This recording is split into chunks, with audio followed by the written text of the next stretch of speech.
கயலுக்கும் எழிலுக்கும் இப்பதான் நம்பிக்கை வந்திருக்கு. அதே மாதிரி வீட்டில் இருக்கிற அவங்க அம்மால இருந்து எல்லாருக்குமே வந்து பார்த்தீங்கன்னா இப்பதான் நம்பிக்கை வந்திருக்கு. எப்படி இருந்தாலும் இந்த போட்டியில ஜெயிச்சிருவாங்கன்னு சொல்லிட்டு.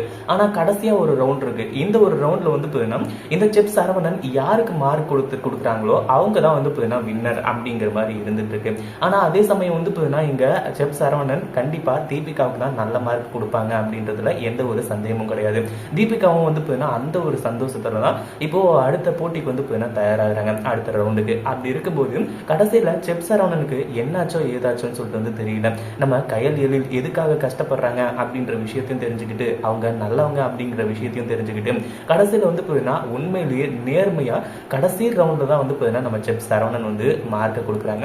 அதுக்கப்புறம் தான் வந்து பார்த்தீங்கன்னா இந்த அதாவது தீபிகா இருக்கா இல்லையா அவளுடைய முகத்தெரிய தெரிஞ்சு இவங்க தான் உண்மையிலேயே வந்து பெஸ்டா பண்ணாங்க. இவங்க தான் வந்து பார்த்தீங்கன்னா நான் வந்து முதல்ல இருந்தே ஃபர்ஸ்ட்ல இருந்தே மார்க் நல்லா கொடுத்துருக்கணும் அப்படின்ற மாதிரி சொல்லி தீபிகாவுக்கு அதிர்ச்சியை உண்டு பண்றாங்க. இதை பத்தி நீங்க என்ன நினைக்கிறீங்க? இந்த வீடியோ பிடிச்சிருந்தா லைக் பண்ணுங்க, ஷேர் பண்ணுங்க.